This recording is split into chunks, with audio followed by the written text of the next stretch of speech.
जर तुम्हाला प्रचंड प्रमाणात घाम येत असेल,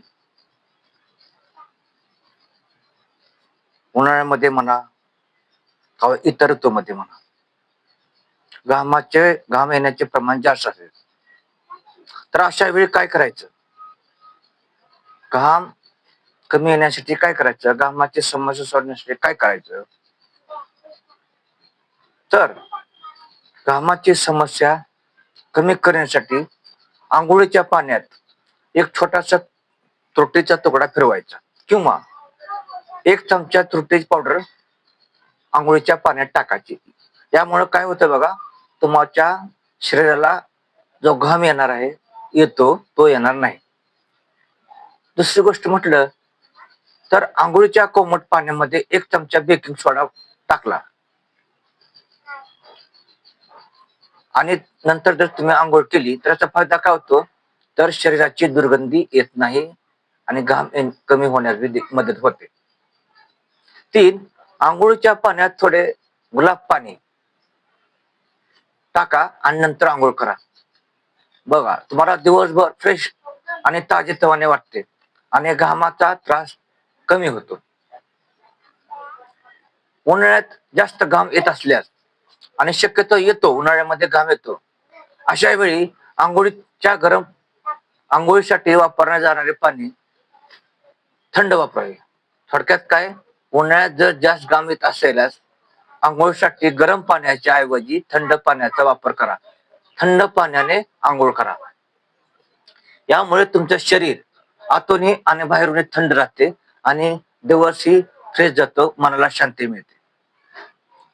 म्हणूनच म्हणतो की तुरटी आंघोळीच्या पाण्यात फिरवायची किंवा एक चमचा तुरटीची पावडर आंघोळीच्या पाण्यात टाकायची आणि आंघोळ करायची. नसेल किंवा बेकिंग सोडा आंघोळीच्या पाण्यात थोडा टाकायचा, एक चमचा, आणि आंघोळ नंतर करायची. किंवा गुलाब पाणी एक चमचा आंघोळीच्या पाण्यात टाकायची आणि नंतर आंघोळ करायची. याने देखील तुमच्या शरीराला येणारा घाम हा कमी होण्यास मदत होते. म्हणून जर तुम्हाला जास्त प्रमाणात घाम येत असल्यास, जर तुम्हाला अतिशय घाम येत असल्यास, उन्हाळा असो किंवा इतर ऋतूत असतो, तेव्हा तुरटी, बेकिंग सोडा किंवा गुलाबजल यापैकी तुम्ही कुठलाही एक पदार्थ आंघोळीच्या पाण्यात टाकल्यास त्या तुमच्या शरीराला दुर्गंधी येणार नाही आणि घाम येणार नाही. तेव्हा घामाची समस्या जर समजा कमी करायची असेल तर आंघोळीच्या पाण्यात एक छोटासा तुरटीचा तुकडा पाण्यात फिरवा किंवा एक चमचा तुरटीची पावडर टाका.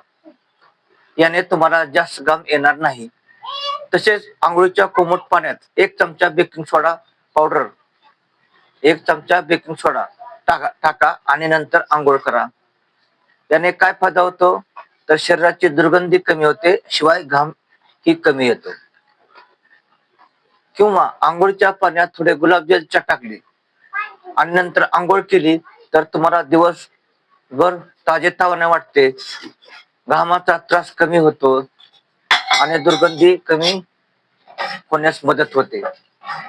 सहसा उन्हाळ्यामध्ये जास्तीत जास्त लोकांना घाम येण्याचे प्रमाण जास्त असते आणि म्हणूनच गरम पाण्याने आंघोळ करण्याऐवजी तुम्ही थंड पाण्याने आंघोळ केली तर त्याचा तुम्हाला जास्त फायदा होतो, हे लक्षात ठेवा. म्हणून उन्हाळ्यामध्ये तर तुम्ही थंड पाण्याने आंघोळ करत राहा.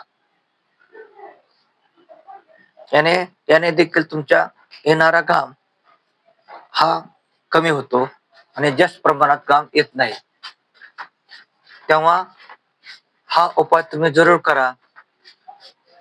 तुमच्या शरीराला येणारा घाम हा येणार नाही. घाम कमी करण्यासाठी, तुमच्या शरीराला घाम न येण्यासाठी हा उपाय तुम्ही